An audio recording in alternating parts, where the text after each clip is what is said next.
நண்பர்கள் அனைவருக்கும் இனிய மாலை வணக்கம்.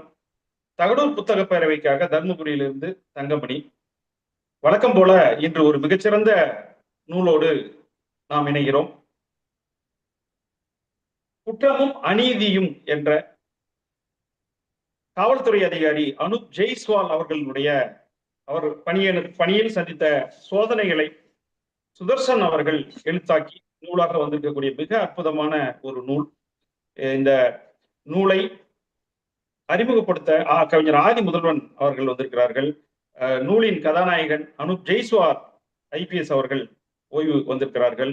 நூலை எழுத்தாக்கிய சுதர்சன் அவர்கள், தமிழில் மொழிபெயர்த்திருக்கக்கூடிய ஈசன் அவர்கள் அனைவரையும், அதுபோலவே வழக்கம் போல இந்த நிகழ்ச்சியில் இணைந்திருக்கக்கூடிய வாசகர்களையும் வரவேற்று மகிழ்கிறோம். முதலில் நூல் அறிமுகம் பகுதி. நூலை அறிமுகப்படுத்த இருக்கிற ஆதி முதல்வன் அவர்கள் மிகச்சிறந்த கவிஞர், முற்போக்கு சிந்தனையுடையவர். இதுவரை 4 கவிதை தொகுப்புகளும் 2 கட்டுரை தொகுப்புகளும் வெளிவந்துள்ளது. பட்டதாரி ஆசிரியராக பணிபுரிகிறார். தருமபுரி மாவட்டம் அரூரில் வசிக்கிறார். ஆதி முதல்வன் ஐயா அவர்கள் இந்த நூலின் வாசிப்பு அனுபவங்களை நம்முடைய இப்போது பகிர்ந்து கொள்வார்கள். வருக. நன்றி ஐயா.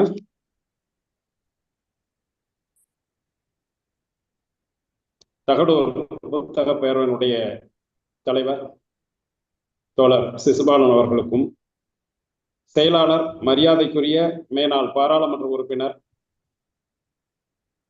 டாக்டர் செந்தில் ஐயா அவர்களுக்கும், இந்த நிகழ்ச்சியினுடைய ஒருங்கிணைப்பாளர் அன்பிற்குரிய ஐயா தங்கமணி அவர்களுக்கும், இணைப்பிலே வந்திருக்கிற அனைத்து ஆன்றோர் பெருமக்களுக்கும், நண்பர்களுக்கும், தோழர்களுக்கும் ஆதி முதல்வனின் மாலை வணக்கங்கள். 2024 ஆண்டு காலச்சுவடு பதிப்பமாக வெளிவந்திருக்கிற 2025 2ஆம் பதிப்பாகவும் வெளிவந்திருக்கிற குற்றமும் அநீதியும் என்கிற நூல்தான் இன்று நான் அறிமுகம் செய்யக்கூடிய நூல். இந்த நூல் IPS அதிகாரி மரியாதைக்குரிய அனுப் ஜெய்ஸ்வால் அவர்கள் எதிர்கொண்ட சவால்களும் சோதனைகளும் என்கிற ஒரு அனுபவ பதிவு நூல். நூலாசிரியர் மரியாதைக்குரிய சுதர்சன் ஐயா அவர்கள் பிரபல பத்திரிகையாளர், எழுத்தாளர், கட்டுரையாளர். இந்த நூலை தமிழிலே ஆக்கம் செய்திருக்கிற ஈசன் அவர்கள் ஆங்கிலத்திலிருந்து தமிழுக்கு மொழியாக்கம் செய்யப்பட்ட எந்த ஒரு சுவடுகளும் இல்லாமல் நேரடியாக தமிழில் எழுதப்பட்டது போன்று தந்திருக்கிற ஈசன் ஐயா அவர்களுக்கு இந்த நேரத்தில் நாம் வாழ்த்துக்களையும் வணக்கங்களையும் தெரிவிக்கிறோம். புத்தகத்தினுடைய பக்கங்கள் என்கிற போது 246 பக்கங்கள், விலை 290 ரூபாய். நூலின் வகமை என்கிற பார்க்கிற போது இது ஒரு அனுபவ பகிர்வாக இருக்கிறது. நூலாசிரியருடைய முதல் நூல் குற்றமும் கருணையும் என்கிற நூல் அதே காலச்சுவடு பதிப்பகத்தால் 2015 வெளிவந்திருக்கிறது. அந்த புத்தகம் தகடூர் புத்தக பேரவையால் ஏற்கனவே அறிமுகம் செய்யப்பட்டிருக்கிறது. பொதுவாக ஒரு தலைப்பு என்கிற போது முரண்தொடையாக இருக்கும். முள்ளும் மலரும், பேரன்பும் பெருங்கோபமும், குற்றமும் தீர்ப்பும் இதே ஆசிரியருடைய நூல்தான். இப்படி முள்ளும் மலரும் என்கிற போது முள்ளாகவும் அதற்கு எதிர்ச்சொல்லான மலராகவும், பேரன்பும் பெருங்கோபமும் என்கிற போது அந்த எதிர்ச்சொல்கள் வந்ததாக நாம் இதுவரை தலைப்புகளை பார்த்திருக்கிறோம். ஆனால் இந்த நூலுடைய தலைப்பு குற்றமும் அநீதியும் என்கிற ஒரே நேர்கோட்டில் இருக்கிறது. அது எதை உணர்த்துகிறது என்கிற போது, இந்த தேசத்திலே இருக்கிற ஏராளமான பிரச்சனை இருக்கிறது. அதன் தீர்வுக்கு நாம் நெடும் போராட்டம் செய்ய வேண்டி இருக்கிறது என்பதை அது மறைமுகமாக உணர்த்துவதாகவே நான் கருதுகிறேன். இந்த நூலினுடைய கதாநாயகர் அனுப் ஜெய்ஸ்வால் அவர்கள் லஞ்சம் தவிர் நெஞ்சம் நிமிர் என்கிற வாசகத்திற்கு 100% சொந்தக்காரராக இருக்கிறார். வலியவன் வானத்தை வளைப்பான், எளியவனுக்கு எறும்பும் ஏனைதான் என்கிற சிந்தனை போக்கை அவர் உள்வாங்கியிருக்கிறார். 1955 Good evening. I just wanted to trying to tell you one thing. I was in a meeting. I saw your phone and coming out and just speaking one line. This is how we are. தொடக்க கல்வியையும் தற்போதைய உத்தரகாண்ட் மாநிலம் நைனிடால் இராணுவ பள்ளியில் தன்னுடைய பள்ளி வாழ்க்கையையும் அவர் நிறைவு செய்திருக்கிறார். இமாலய சூழல் அவரை இளமை பருவத்தை வடிவமைத்திருக்கிறது. கல்லூரி கல்வி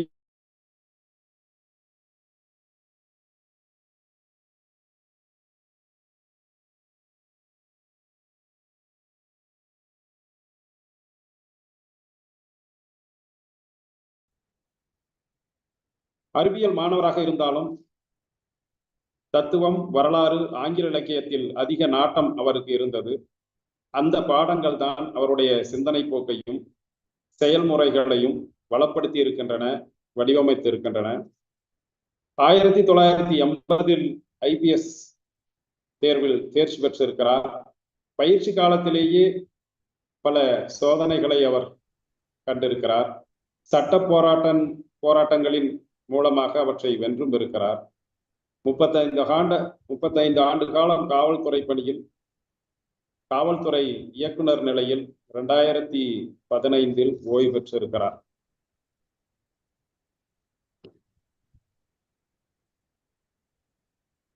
ஆதிமூலம் நீங்க படிக்கிறத விட அப்படியே குறிப்பு வச்சுட்டு பேசுறீங்கன்னா கேட்கறதுக்கு நல்லா இருக்கும், விரைவாகவும் முடிக்க முடியும். இல்ல தாமதமாக தொடங்கி இருக்கோம். ஒவ்வொரு மாவட்டத்திற்கும் ஒரு SP இருப்பார்கள், ஒரு IAS கலெக்டரும் இருப்பார்கள். ஆனால் எல்லா IAS அல்லது IPS வரலாறுகளும் படைப்பாக்கப்படுவதில்லை. அல்லது வட இந்தியாவிலிருந்து தமிழகத்து வந்து எத்தனையோ அதிகாரிகள் இங்கே பணி செய்திருப்பார்கள். அவர்களுடைய வரலாறுகள் படைப்பாவதில்லை, படிக்கப்படுவதில்லை. ஆனால் அனுப் ஜெய்ஸ்வால் அவருடைய படைப்பை மட்டும் நாம் ஏன் வாசிக்க வேண்டும் என்கிற பார்க்கிற போது, எளிய மக்களுக்காக, குரலற்ற மக்களின் வாழ்வுக்காக யாரெல்லாம் சிந்திக்கிறார்களோ, யாரெல்லாம் அவர்களுக்காக உழைக்கிறார்களோ அவர்கள் வரலாற்றின் தோளில் இருப்பார்கள், மற்றவர்கள் எல்லாம் வரலாற்றின் காலில் இருப்பார்கள் என்பது இந்த புத்தகத்தின் மூலம் நாம் அறியக்கூடிய செய்தியாக இருக்கிறது. அவர் நேர்மையும் துணிச்சலும் கொண்டவராக இருக்கிறார். அதிகாரத்தின் பால் பல நெருக்கடிகளை அவர் சந்தித்திருக்கிறார். நெருக்கடிகள் சூழ்ந்த போதும் நெறி தவறாமல் வாழ்ந்திருக்கிறார். பாலையில் பூக்கும் மலரென காக்கி சீரடைக்குள்ளும் மானுடம் மலர்ந்திருக்கிறது. நேர்மை அரும்பி இருக்கிறது. கடின உழைப்பும் காலம் தமராமையும் அவருடைய இரு கண்கள் என பாவித்திருக்கிறார். சட்டத்தின் இருண்ட பகுதிகளுக்குள் வெளிச்சத்தை பாய்ச்சிருக்கிறார். ஏழைகளிடம் கருணையோடு நடந்து அவர்களின் கண்ணியம் காத்திருக்கிறார். அவரது நேர்மை, உண்மை இந்த புத்தகத்திலே எல்லா பக்கங்களிலும் இலையோடு இருக்கிறது. அவற்றை சுருக்கமாக தருவது என்னுடைய கடமையாக இருக்கிறது. இந்த புத்தகத்திலே 18 கட்டுரைகள் இடம்பெற்று இருக்கின்றன. ஒவ்வொரு நூலிலும் அவருடைய நேர்மையும், அவருடைய உண்மையும், அவருடைய தைரியமும் நம்மால் பார்க்க முடிகிறது. எனக்கு பிடித்த சில கட்டுரைகளுடைய சுருக்கத்தை மட்டுமே இங்கே நான் தர இருக்கிறேன். ஒரு பானை சோற்றுக்கு ஒரு சொறு பதம் போல சிலவற்றை தர இருக்கிறேன். முதல் நிகழ்வாக காவலில் இருந்து தப்பித்தல் என்கிற ஒரு கட்டுரை பார்ப்போம். அனுப் ஜெய்ஸ்வால் அவர்கள் திருநெல்வேலி மாவட்டத்தினுடைய SP-யாக பணி செய்து கொண்டிருக்கிறார். லாசர் என்ற கொலை குற்றவாளி பாளையங்கோட்டை சிறையில் இருக்கிறார். தன்னுடைய உறவுக்கார திருமணத்திற்காக 4 நாள் பரோல் விடுமுறை கேட்டு அவர் விண்ணப்பிக்கிறார். அவருடைய நடத்தை ஆராயப்படுகிறது. அவருடைய நன்னடத்தையின் காரணமாக அவருக்கு விடுமுறை கிடைக்கிறது. லாசரின் பாதுகாப்புக்காக ஐயா குறுக்கிடத்துக்கு உண்மையிலேயே மன்னிக்கணும். நீங்க இப்படி படிச்சுட்டு போனீங்கன்னா ரொம்ப ரொம்ப தாமதமாகும். நீங்க இதை படிச்சுட்டீங்க, அதை இயல்பா சொல்லிட்டு போங்களேன். நீங்களும் நானும் பேசுற மாதிரி. இல்லைங்க, வந்துட்டேன். அவ்வளவுதான். படிச்சது ரொம்ப தாமதமாகும். தான் இருக்கிறேன். தொடரட்டுங்களா? தொடர்றேன். சரி. முதல் நாள், 2ஆம் நாள், 3ஆம் நாள் என 4 நாட்கள், 3 நாட்கள் மிக சிறப்பாக திருமணம் நிகழ்ச்சிகள் நடந்து கொண்டு இருக்கிறது. அதில் இயல்பாக மகிழ்ச்சியாக லாசர் அவர்கள் கலந்து கொண்டிருக்கிறார்.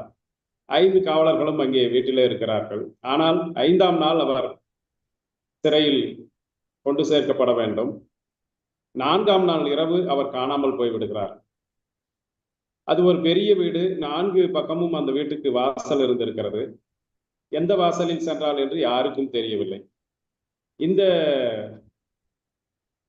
நிகழ்ச்சியின் மூலமாக 5 காவலர்களுக்கும் சஸ்பெண்ட் கிடைக்கும் அல்லது டிஸ்மிஸ் செய்யப்படுவார்கள் என்று எல்லா வட்டத்திலும் பேசப்படுகிறார்கள். இந்த நிலையில் இந்த புகார் மனு தலைவர் என்கிற முறையிலே அனுப்ப அவர்களிடம் வருகிறது. அவர்கள் நேரடியாக கலாய்வு செய்கிறார், வீட்டுக்கு செல்கிறார், வீட்டை ஆராய்கிறார். 4 புறமும் வாசல் இருக்கிறது. 4 புறத்தையும் பார்ப்பது கடினம். அல்லது குற்றவாளியினுடைய கைதியினுடைய பின்னால் ஒரு காவலர் சென்று கொண்டிருக்க முடியாது. அது அவருடைய பரோல் விடுமுறையை அர்த்தமற்றதாக்கிவிடும் என்று கருதுகிறார். அடுத்தது அவருடைய பரோலினுடைய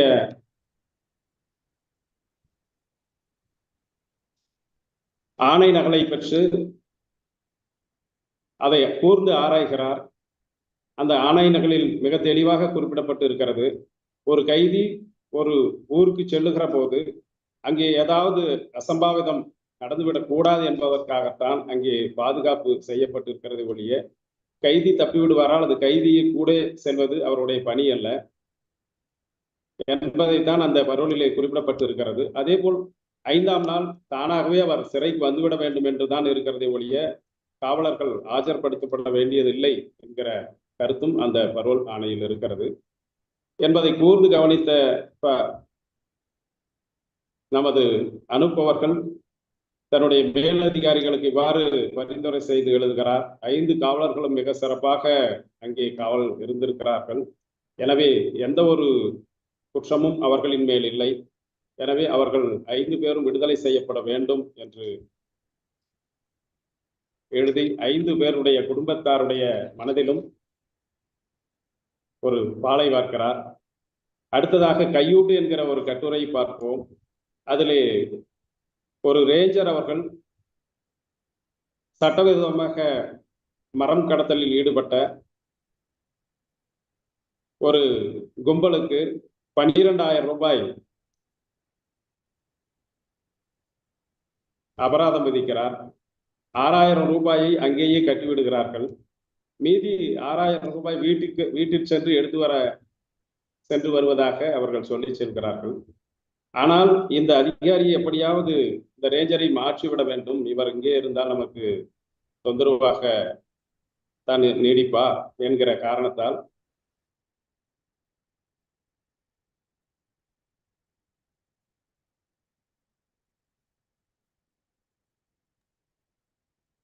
ஐயா மியூட்ல போயிட்டீங்களா? இந்த சூழலில் ரேஞ்சர் அவர்கள் கைது செய்யப்படுகிறார். இந்த சூழ்நிலையை அனுப் ஜெய்ஸ்வால் அவர்களிடம் செல்க கூர்ந்து ஆராய்ந்த ஜெய்ஸ்வால் அவர்கள் அவருடைய ரேஞ்சருடைய அலுவலகத்தை நேரடியாக ஆய்வு செய்கிறார். அங்கே டேபிளுடைய டிராயரிலே 12,000 ரூபாய் வங்கியில் செலுத்துவதற்கான ஒரு சலான் இருக்கிறது. அதிலே ஃபில்அப் செய்யப்பட்டு இருக்கிறது. அந்த தேதி குறிப்பிடப்பட்டு இருக்கிறது. வாங்கிய பணம் அவருடைய உதவியாளர் மூலம் எண்ணுவதற்கு கொடுத்திருக்கிறார். அவர் உதவியாளர் 12 ரூபாயும் எண்ணி இருக்கிறார். எனவே எந்த ஒரு லஞ்சம் வாங்கக்கூடிய ஒருவர் சலானை ஃபில்அப் செய்திருக்க மாட்டார் அல்லது எவரிடமும் கொடுத்து என்ன சொல்லி இருக்க மாட்டார். இது நடைமுறையில் சாத்தியமில்லை என்று கருதிய அனுப்பவர்கள் இதில் எந்த தவறும் இல்லை, அவர் லஞ்சம் வாங்கவில்லை என்று உயரதிகாரிகளுக்கு எழுதி அந்த ரேஞ்சர் அவர்களுக்கு விடுதலை பெற்றுத் தருகிறார். இப்படி அதிகாரத்தின் பக்கம் நிற்காமல் பாதிக்கப்பட்ட மக்களின் பக்கம் எப்பொழுதும் நின்று தன்னுடைய உயர்ந்த எண்ணத்தை வெளிப்படுத்தி இருக்கிறார். அடுத்ததாக ஹேமா பிரமிளா கவனக்குறைவு என்கிற ஒரு கட்டுரை ஒரு அற்புதமான செய்தியை சொல்லியிருக்கிறது. கவனக்குறைவாக ஹேமா பிரமிளா அவர்களுடைய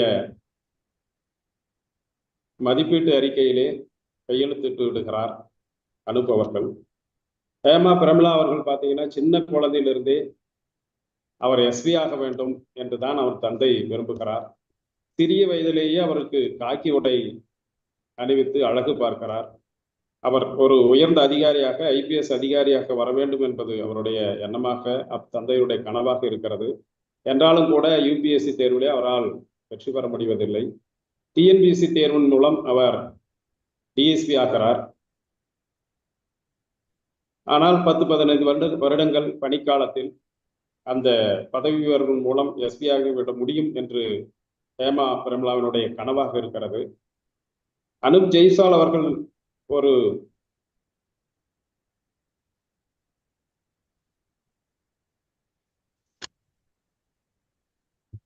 மாறுதலில் அவசரமாக ரிலீவ் ஆகி செல்லுகிற ஒரு சூழ்நிலை இருக்கிறது.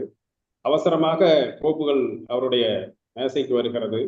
அதில் ஹேமா பிரபலானுடைய கோப்பும் ஒன்றாக இருக்கிறது.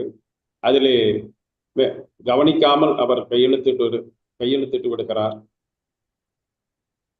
அது அவருடைய பதவி உயர்வை மிகவும் பாதித்து விடுகிறது. ஒரு நாள் கண்ணீரும் கம்பளையுமாக ஹேமா பிரமிளா அவர்கள் அனுப்பினுடைய வீட்டுக்கு செல்கிறார். ஏன் எதற்கு என்று அனுப்பிற்கு புரியவில்லை. நீங்கள் தான் சார் என்னுடைய ஃபைலிலே கையெழுத்து போட்டு இருக்கிறீர்கள். அதனுடைய மதிப்பீடு சுமார் என்று சராசரி என்று எழுதப்பட்டு இருக்கிறது. அதிலே நீங்கள் தான் கையெழுத்து போட்டு இருக்கிறீர்கள். என்னுடைய எதிர்கால கனவு நீங்கள் கருக்கிவிட்டு இருக்கிறீர்கள் என்று சொல்லி புலம்புகிறார். தவறு நடந்துவிட்டது. நான் சரியாக கவனிக்காமல் கையெழுத்திட்டு இருக்கிறேன். இதில் நானும் ஒரு குற்றவாளி தான் என்று அனுப்பவர்கள் ஒத்துக்கொள்ளக்கூடிய அந்த இடம் அவருடைய நேர்மைக்கு சாட்சியாக இருக்கிறது. மதிப்பீட்டு அறிக்கையை மாற்றி மேலதிகாரிகளுக்கு எழுதுகிறார். என்றாலும் அது திரும்பி வந்து விடுகிறது. ஹேமா அவர்கள் உயர்நீதிமன்றம் சென்று அந்த புகாரிலே வென்று SP-யாக பதவி உயர்வு பெறும் அந்த மகிழ்ச்சியான சூழல் அந்த கட்டுரையிலே இடம்பெற்றிருக்கிறது. அடுத்ததாக நிலமெனும் நல்லால் என்கிற ஒரு அற்புதமான ஒரு கட்டுரை. தமிழ்நாடு அரசு தூத்துக்குடி மாவட்டத்தில் வ.உ. சிதம்பரனார் கல்லூரிக்காக குத்தகை அடிப்படையில் நிலம் ஒதுக்கி இருக்கிறார்கள். அரசாங்க நிலம் அது. குத்தகைக்காக அந்த கல்லூரிக்கு ஒதுக்கி இருக்கிறார்கள். அனுப்பவர்கள் 5 நாள் விடுமுறையிலே டெல்லிக்கு செல்கிறார் என்கிற ஒரு செய்தி அந்த மாவட்டத்தில் பரவுகிறது. அந்த ஆளுங்கட்சி MLA அந்த நிலத்தை ஆக்கிரமிக்க வேண்டும் என்று அவர் எத்தனிக்கிறார். அந்த சமயத்தில் SP-யும் டெல்லி சென்று விடுவார் என்கிற அந்த நாட்களை அவர் காரணமாக எடுத்துக்கொண்டு அதிலே தமிழ் கட்சிக்காரர்களுடன் சென்று கொடிகளை நட்டு கட்சிக்காரர்களை குடியமர்த்துகிறார். ஆனால் அனுப்பினுடைய விடுமுறை அது கேன்சல் ஆகிறது. அவர் அங்கேயே தான் இருக்கிறார். அது கல்லூரியின் மூலமாக SP-னுடைய நாலேஜுக்கு செல்கிறது. அவ்வாறு செல்கிற போது அதை பரிசீலித்து அந்த லீஸினுடைய டாக்குமெண்ட் எல்லாம் எடுத்து வர சொல்லி அதை பரிசீலித்து அதற்கு கீழே இருக்கக்கூடிய DSP அவர்களுக்கு தகவல் கொடுக்கிறார். போதிய காவல் போர்ஸ் ஏற்பாடு செய்ய வேண்டும் என்று சொல்லுகிறார். இது திட்டமிட்ட ஒரு ஆக்கிரமிப்பு என்று கருதிய அவர்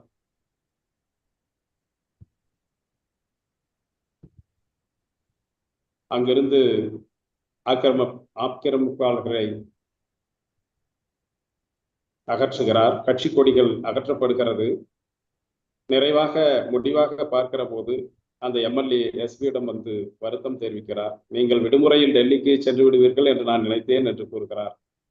இப்படி ஒரு ஆளுங்கட்சியினுடன் ஒரு மோதுவது என்பது எவ்வளவு பெரிய சிக்கலையும் அவருக்கு ஏற்படுத்தி இருக்கும் என்கிற நான் உணர்கிற போது அவருடைய நேர்மை எந்த உயரத்திற்கு இருந்திருக்கிறது என்பது நம்மால் புரிந்து கொள்ள முடிகிறது.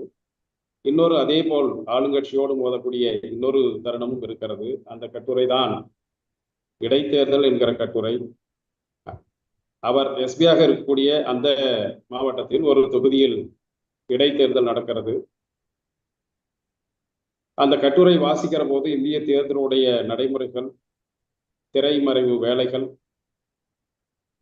வாக்காளர்கள் கொடுக்கக்கூடிய அன்பளிப்புகள் போன்ற விவரங்கள் பதிவு செய்யப்பட்டிருக்கிறது. அந்த தேர்தலிலே வாக்காளர்களுக்கு அன்பளிப்பாக தங்க மூக்குத்தி, தங்கத்தோடு வழங்கப்பட்டு இருக்கிறது. அதுல இன்னொரு புறம் ஒரு செய்தியாக தென் திருப்போரை கோயிலில் 32 கிலோ தங்கம் திருடு போயிருக்கிறது. ஆனால் கோயில் நிர்வாகம் திருட்டு நகையினுடைய மதிப்பை 52,000 என்று சொல்கிறது. திருடு போன தங்கம் 32 கிலோ. ஆனால் கோயில் நிர்வாகம் சொல்வது 52,000 ரூபாய்.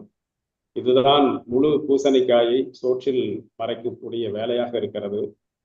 ஒரே ஆறுதல், நாம் அந்த கட்டுரை படிக்கிற போது மூக்குத்தியும் தோடும் எளிய மக்களினுடைய கைகளுக்கும் காதுகளுக்கும் மூக்குக்கும் சென்றிருக்கிறது என்பதே நமக்கு ஒரு ஆறுதல் அளிக்கக்கூடிய செய்தியாக இருக்கிறது. இன்னொரு கட்டுரை உண்மையும் மாயையும் என்கிற அது தலைப்பட்ட ஒரு கட்டுரை. அதிலே ஒரு குண்டர் சட்ட கைதி, அவருடைய பெயர் வர்கீஸ். அவர் திருநெல்வேலியிலே எஸ்பியாக இருக்கிற போது அது நடக்கிறது. குண்டர் சட்டத்திலே அவர் வர்கீஸ் என்பவர் கைது செய்யப்படுகிறார். ஒரு நாள் எஸ்பியினுடைய வீட்டிற்கு ஒரு 20 வயது மதிக்கத்தக்க பெண் செல்கிறார். அங்கே கண்ணீரும் கம்பளையுமாக அவள் இருக்கிறார். விசாரிக்கிற போது வர்கீஸுக்கும் எனக்கும் இன்னும் 4 நாட்களில் திருமணம் நடக்க இருக்கிறது, அவர்களை நீங்கள் விடுதலை செய்ய வேண்டும் என்று கேட்கிறார். இவர் அதிகாரிகளுடன் விசாரிக்கிற போது அவன் பயங்கர குற்றவாளி என்று எல்லா போலீஸ் ஸ்டேஷனிலும் சொல்லுகிறார்கள். அவன் அந்த பெண்ணுடைய வாழ்வையும் அழித்து விடுவான், அவரை விடுவிப்பது என்பது நமக்கு பேர் ஆபத்தாக முடியும் என்கிற தகவல் தான் சொல்லப்படுகிறது. ஆனால் அந்த பெண் பிடிவாதமாக அவனை நான் திருத்துகிறேன், தயவு செய்து இன்னும் 4 நாட்கள் தான் திருமணத்திருக்கிறது, அவர்களுடைய பெற்றோர்கள் அவருடன் திருமணம் செய்வதை என்னுடைய பெற்றோர்களாகட்டும் அவருடைய பெற்றோர்களாகட்டும் மறுத்தார்கள். அவர்களை அனுமதிக்க செய்வதே எனக்கு பெரும் பாடாக இருந்தது. எனவே அவனை 4 நாட்களுக்குள் விடுதலை செய்ய வேண்டும் என்று மன்றாடுகிறார். யோசித்த அனுபவர்கள் அவன் எங்கே போய் விடுவான், இன்னும் 1 மாதம் கழித்து கூட கைது செய்து விடலாம், அவருடைய வாழ்க்கையை நாம் சீரழிக்க கூடாது என்று கருதுகிறார். எனவே அவனை விடுதலை செய்கிறார். ஆனால் அனுப்பவர்கள் தமிழ்நாட்டை விட்டு அவர் டெல்லிக்கு செல்லும் வரை 6 மாதங்கள் 1 வருடம் ஆகட்டும் அந்த வர்கீஸ் பற்றி எந்த தகவலும் இல்லை. அவர்கள் சந்தோஷமாக குடும்பம் நடத்தி கொண்டு இருக்கிறார்கள் என்கிற தகவல் தான் வருகிறது. இதையெல்லாம் பார்க்கிற போது நம் நாட்டிலே நடக்கக்கூடியது, இந்த சட்டங்கள் என்ன செய்து கொண்டு இருக்கிறது, ஏழை எளிய மக்கள் எவ்வாறு பாதிக்கப்படுகிறார்கள் என்பதுதான் இந்த உண்மையும் மாயையும் என்கிற கட்டுரை சொல்லக்கூடிய செய்தியாக இருக்கிறது. இதே போல் ஏமாறாதே ஏமாறாதே நேரம் கருதி நீங்க ஒரு தொகுத்து சொல்லி முடிக்கலாம்னு நினைக்கிறேன். சரிங்க. ஏமாறாதே என்கிற கட்டுரை தான் 2500 ரூபாய் பவுன் விற்கிற போது 500 ரூபாய்க்கு தருகிறேன் என்று ஒரு கும்பல் செல்கிறது ஒரு கிராமத்திற்கு. முதல் 1-2 தங்கத்தாக கொடுத்து விட்டு அதற்கு பிறகு வருவதற்கெல்லாம் ஒரு கவரிங்காக கொடுத்து ஏமாற்றக்கூடிய கும்பலை பற்றி சொல்லக்கூடிய ஒரு அற்புதமான ஒரு கட்டுரை அது. மக்கள் எவ்வாறு செம்மறி ஆட்டு கூட்டமாக இருக்கிறார்கள் என்கிற ஒரு கட்டுரை. அதே போல் காத்திருப்பு என்கிற கட்டுரை எனக்கு மிக பிடித்ததாக இருக்கிறது. அனுப்பவர்கள் தன்னுடைய சொந்த ஊருக்கு செல்கிறார், கோரக்பூர். அங்கே கோரக்பூர் எஸ்பியை சந்தித்து அவருடைய வீட்டுக்கு தேநீருக்காக அழைக்கிறார். அவ்வாறு அழைக்கும் போது அந்த அலுவலகத்திலே இவரை யாருக்கும் தெரியாது. அவர் எவ்வாறு அங்கே காத்திருக்கிறார் 1 மணி நேரம் என்கிற ஒரு செய்தி மிகவும் பொருளோடு விளக்கப்பட்டு இருக்கிறது. அதே போல ஒரு சூதாட்ட விடுதி என்கிற ஒரு கட்டுரை தாம் நேசிக்கக்கூடிய ஒரு அலுவலரே எவ்வாறு அதற்கு துணை போய் இருக்கிறார் என்று சொல்லக்கூடிய ஒரு கட்டுரையாக இருக்கிறது. புலனாய்வுத்துறை அசாம் கள நிலவரம் ஒரு மேசை அதிகாரியாக இவர் இருக்கிற போது எவ்வாறு அப்படிப்பட்ட மாநிலங்கள் புறக்கணிக்கப்படுகிறது, பஞ்சாப் ஜம்மு காஷ்மீர் போன்ற மாநிலங்கள் எவ்வாறு செல்வாக்காக இந்திய மக்களிடையே வலம் வருகிறது என்கிற ஒரு செய்தியும் இந்த நூலிலே அழகாக பதிவு செய்யப்பட்டிருக்கிறது. அவர் பஞ்சாபிற்கு 1 மணி நேரமும் ஜம்மு காஷ்மீருக்கு 1.5 மணி நேரமும் ஒதுக்கியவர்கள் அசாமை பற்றி பேச 5 நிமிடம் இவருக்கு வழங்குகிறார்கள் என்பதிலிருந்தே இந்த செய்தியை நாம் உணர முடியும் என்று அவரே குறிப்பிடுகிறார். நீங்க தொகுத்து முடிக்கலாம், மன்னிக்கணும். தன்னுடைய சொல்லி முடிக்கலாம். சரிங்க. தன்னுடைய மனைவியை ஆசிரியர் பணிக்கு அனுப்ப எத்தனைக்கும் ஒரு மாவட்டத்தினுடைய எஸ்பி என்றால் அவர் எப்படிப்பட்ட நேர்மையாளர் என்பதை நாம் புரிந்து கொள்ள முடியும்.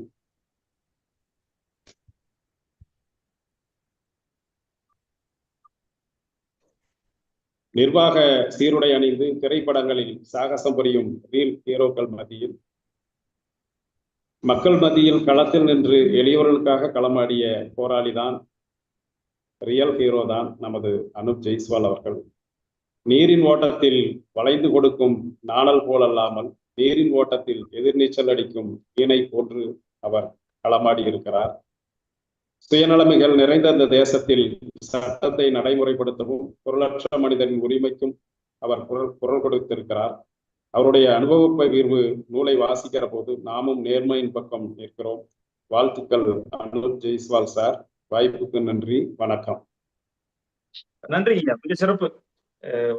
மிக நிதானமாக ஒரு விறுவிறுப்பான ஒரு நூல், அதனை உள்வாங்கி வெளிப்படுத்தினீர்கள், நன்றி. இந்த நூல் முழுக்கவே அனுப் ஜெய்ஸ்வால் அவர்கள் ஒரு காவல்துறையினுடைய இரும்பு பிடி சட்டங்கள், அந்த உயர் அதிகாரிகளுக்கு எதிராகவும், ஒரு பக்கம் அரசியல்வாதிகளினுடைய நடவடிக்கைகளுக்கு எதிராகவும், இப்படி ஒரு சாமானிய மனிதனின் பக்கம் நின்று அவர் போராடிய அனுபவங்கள் தான் அந்த புத்தகம் முழுக்கவே. இதுல நிறைய வேடிக்கையும் வேற இருக்குது. ஒரே ஒரு நிமிஷத்துல ஒரு வேடிக்கை சொல்றேன். இவர் ஒரு எஸ்பியாக தூத்துக்குடியில் இருக்கும்போது அப்போதைய சபாநாயகர் PH பாண்டியன் அங்க போறாரு, விருதுநகர் மலையில் தங்கி இருக்கிறாரு, எஸ்பியை பார்க்கணுன்றாரு. போனா என் வண்டிக்கு பாதுகாப்புக்கு அல்லது நான் போகக்கூடிய கார்ல ஒரு பெரிய ஆண்டனா ஒண்ணு வேணும் அப்படின்னு PH பாண்டியன். இவருக்கு புரியல என்னது கேட்கிறாருன்னு. ஆனா அவரு பாண்டியன் என்ன சொல்றாரு, போன வாரம் மத்திய அமைச்சர் அருணாச்சலம் இங்க வந்தாரு, அவர் கார்ல மிகப்பெரிய ஆண்டனா எல்லாம் இருந்துச்சு, பாக்குறதுக்கு பந்தாவா இருந்துச்சு, நானும் இங்க சபாநாயகர் இல்லையா, எனக்கு அதெல்லாம் இல்லையா அப்படின்னு கேட்கும்போது இவர் சட்டுன்னு புரிஞ்சுக்கிட்டாரு, இவ்வளவுதானே அப்படின்னு சொல்லி ஒரு டம்மியாக 2 ஆண்டனா இவங்க ஆபீஸ்ல இருந்தது எடுத்து அவர் கார்ல வச்சுட்டு, ஐயா நீங்க பயன்படுத்துங்க, அது மத்திய அமைச்சர்களுக்கு தான் அது உண்டு, நமக்கெல்லாம் இது இல்ல, பாக்குறதுக்காவது இருக்கட்டும் கொடுத்த உடனே அவர் மிக மகிழ்ச்சியாக அந்த வண்டியில சவாரி பண்றார். இப்படி மிக வேடிக்கைகளும் அதே மாதிரி ரொம்ப ஒரு எப்படி சொல்றது, இப்படி எல்லாம் நடந்திருக்குமா, இப்படி எல்லாம் ஒரு அதிகாரி இருப்பாரா அப்படின்ற அளவுக்கான அனுபவங்கள் இந்த நூல்ல இருக்கு. இந்த அனுப் ஜெய்ஸ்வாலினுடைய ஒரு மிகப்பெரிய சவாலான பணி எப்படியோ அதற்கு இணையான பணி இதை எழுத்தாக்கி இருக்கக்கூடியது. ஒரு புனைவை போன்ற ஒரு சுவாரஸ்யத்தோடு எடுத்தா கீழே வைக்க முடியாது, அந்த அளவுக்கு ஒரு எழுத்து வடிவம் கொடுத்திருக்கக்கூடிய பத்திரிகையாளர் சுதர்சன் அவர்கள் சில நிமிடங்கள் அவருடைய அனுபவங்களை பகிர்ந்து கொள்வார். சுதர்சன் அவர்கள் நன்கு அறியப்பட்ட ஒரு பத்திரிகையாளர், எழுத்தாளர். Indian express, pioneer, Outlook, Hindu போன்ற பத்திரிகைகளில் ஆங்கிலத்தில் தொடர்ச்சியாக எழுதக்கூடியவர்.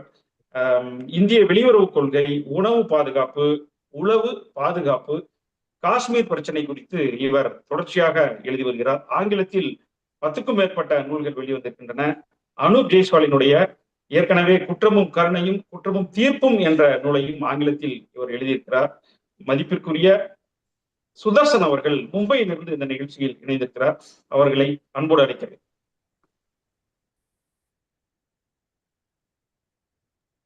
Sudarshan sir, please. கேட்க முடியுதா உங்களுக்கு? Am I audible? Yes sir, please proceed. Yeah. So நான் அரைக்குறைய தமிழ்லையும் இங்கிலீஷ்லையும் பேசுவேன். எனக்கு தமிழ் அவ்வளோ நல்லா தெரியாது, அதனால தான் நான் இதெல்லாம் ஆங்கிலத்தில் எழுதினேன். அதனால தான் ஈசன் சார் தமிழில் டிரான்ஸ்லேட் பண்ணியிருக்காரு. இப்போ நான் ஜேர்னலிஸ்ட். நான் வாழ்க்கையில் என்னென்ன பார்க்குறேனோ கேட்குறேனோ அதுதான் நான் ரிப்போர்ட் பண்ணுவேன். அது எவ்வளோ ஃபெய்த்ஃபுல்லாக ரிப்போர்ட் பண்ண முடியுமோ அவ்வளோ நல்லா கருத்துங்கள் எல்லாம் அதுலேயே வழியில் வரும். இப்போ இது ரெண்டாவது புஸ்தகம். Actually Tuticorin was the first. இது this is the second part of the series of the same stories. ஆனால் இதில் என்ன யூனிக்னா, ஒவ்வொரு கதையிலையும் பார்த்தா most of the problem is created by the policemen themselves. It is a result of the way that they are taught to think in the system. It is a result of the way they are the problem. So, சுருக்கமா சொல்ல போனோம்னா, the real criminals in this book are the policemen. And that is the bane of the system. So the focus is ஒவ்வொரு கதையிலையும் பார்த்தா election எப்படி திருடுறது, அது இப்போ நம்ம பார்க்குறோமா பீகாரில் எஸ்ஐஆர் எல்லாம் கான்ட்ரவர்சி. ஒவ்வொரு கதையில் பார்த்தா தி policemen are the problem, the higher ups are the problem, the system is the problem. So I wanted to bring some focus on that. And இந்த 18 கதைகள் I think each speak to a particular aspect of the rot in the system. And I am happy that I was able to work with Mr. Jaiswal on this. And as the speaker before me pointed out, each of the stories has got some takeaway.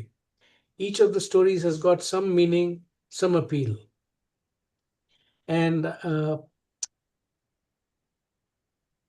I want to point out another unusual fact also about this book. The Tamil published ஆயிடுது. ஆங்கிலத்தில் I still haven't found a publisher. People are not ready to publish this book. So that's the kind of world we live in. And I'm happy that Tamil, it has seen life. And I'm told it is doing well in terms of response, in terms of impact. And with these words, I will say that the main person you should talk to is Kumaresan. Kumaresan sir will be able to explain it better in Tamil. And you have Mr. Jaiswal himself. I'm only a stenographer, a reporter. I only convey their thoughts, Mr. Jaiswal's experiences. With that, I will leave the floor to Mr. Kumaresan and Mr. Jaiswal. But I'll be happy to take any specific questions if there are. Thank you sir, thank you. நீங்க இந்த புத்தகத்தில் எழுதிக்கிற பின்னுரை மிக அற்புதமான ஒரு பின்னுரை. அதை தனியா அந்த எக்ஸ்ட்ராக்டே ஒரு ஃபேம்லெட்டா போட்டு கூட பல இடங்களுக்கு கொடுக்குற அளவுக்கான ஒரு நல்ல ஒரு பின்னுரை. உங்ககிட்ட ஒரு சின்ன கேள்வி இருக்கு எனக்கு. இந்த புத்தகத்தை நீங்க ஏன் ஒரு தன்னொருளாற்று நூல், ஒரு ஆட்டோபயோகிராஃபி ஸ்டைலே எழுதியிருக்கலாம் இல்லையா? அனூப் சொல்ல நீங்க எழுத்து வடிவம் கொடுத்ததாகவே வந்திருக்கலாமே. முன்னுதாரணங்கள் கூட அப்படி இருக்கு. நீங்க வெளியில இருந்து அதை கேட்டு எழுதின மாதிரி ஒரு வடிவத்துல இருக்குது. எனக்கு புரியல நீங்க என்ன கேக்குறீங்கன்னா, why isn't it in the form of a biography? Yes, exactly. No, a biography takes away from the importance of each and every individual episode. You see, there are thousands of policemen in the country, and it is my fortune, good fortune, that I was able to meet Mr. Anup Jaiswal, who typifies. You will find the same kind of stories, I am sure, if you look deep enough, in Maharashtra, in Kerala, in Assam, in UP.